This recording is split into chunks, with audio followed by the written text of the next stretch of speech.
Essentially, what I'm understanding is there's a lot of fear around what is on the other side. What does this lead into? Like this lesson you started, this course, what are you going to find in there? And to be fair, this is probably the most gentle work that we do. Um, and we brought this work to be done at this time over the course of these 6 weeks of otherwise challenging aspects because it's a time when spiritually you're just yearning for the direction that this work gives. And what you find in these meditations is conversations with your higher self,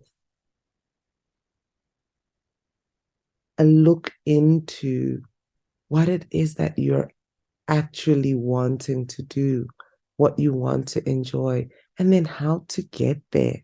And it's really, really unintimidating and uncomplicated. It's very, very simple.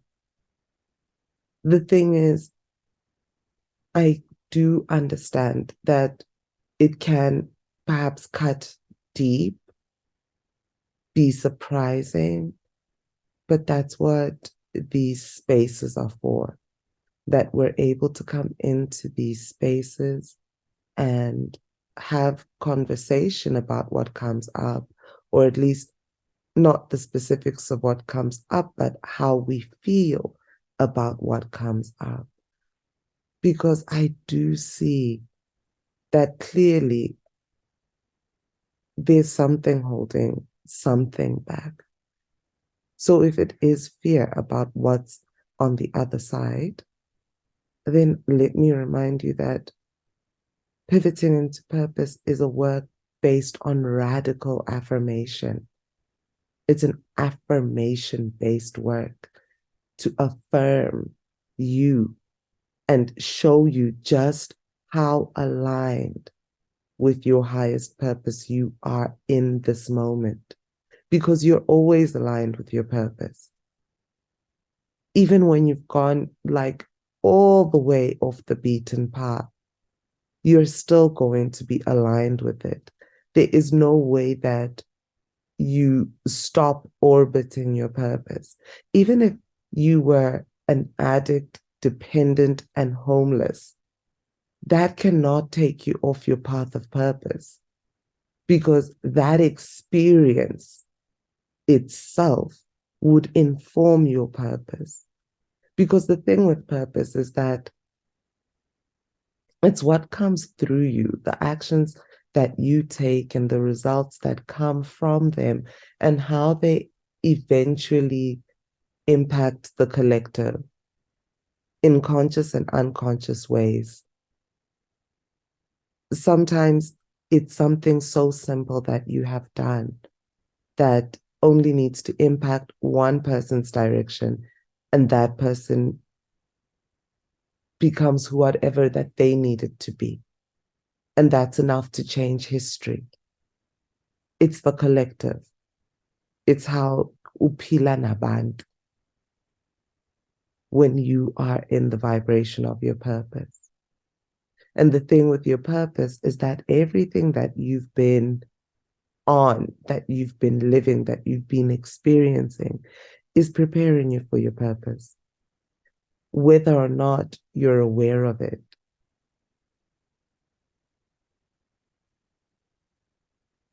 There's a sermon I recently listened to, wherein the preacher was speaking to the need for failure in order to handle success, and said, if you want to destroy someone, give them all of your success, the things that come with that success. whether it is the visibility, the responsibility to however many employees or the management of whatever volume of assets, the responsibility to whatever number of people who now suddenly look up to you. There's a pressure in that only working slowly towards being in your purpose can give you capacity for. You don't have the capacity for that big, glaring spotlight if you haven't gone through the smaller moments to get there. And I think that we misunderstand so badly what it is that could benefit us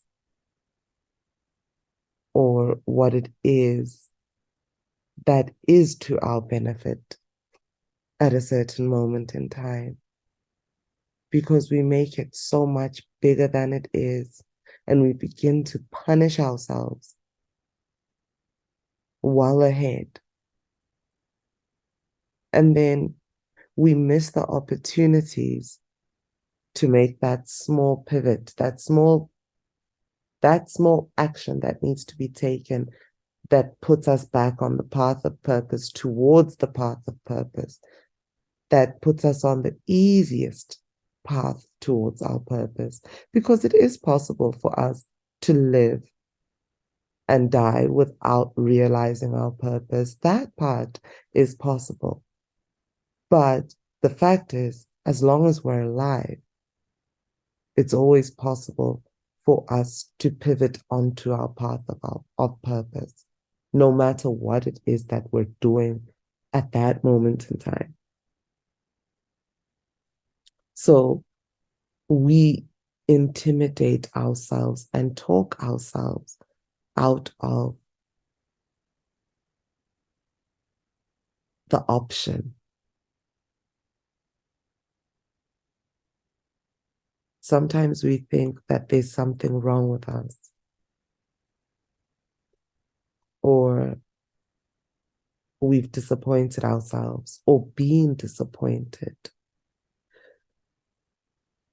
And then we're too scared of experiencing that disappointment again. And it hurts, and we want to avoid it. So we don't give ourselves what we need in order to be where we want to be. We don't ask for what we need. We don't respond. I mean, for instance, even if this class is too early on a Sunday, perhaps you could respond to the email. I'd love to participate in the class. It would be easier if it was on a Sunday evening. Or I'd love to participate in the class. It would be easier if it was a little bit later in the day. Or I'd love to participate in the class. How is a Wednesday, perhaps? Anything, really. But then when you choose not to participate in what you have signed up for, what is that? You're waiting to feel ready. There's this thing I've been saying again and again, that readiness is not a destination. It is a decision. You're not going to feel ready unless you decide that you're ready. It's not going to happen. That's just the reality of things.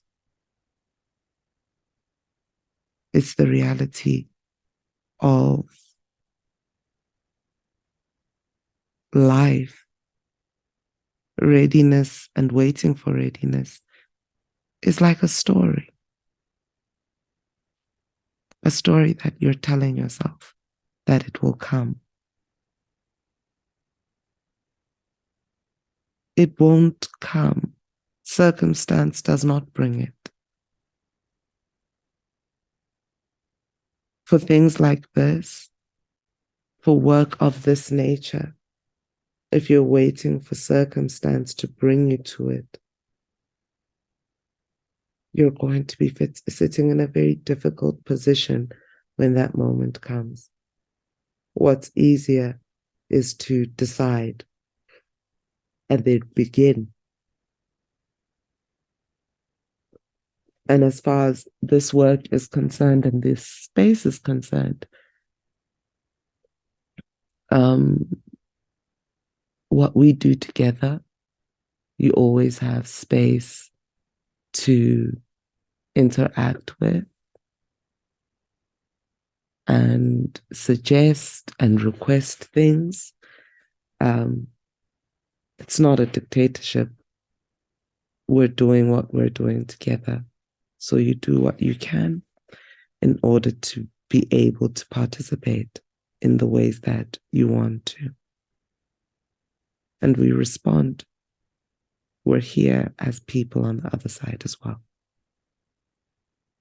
So I hope to see you doing the work and see you in the next class.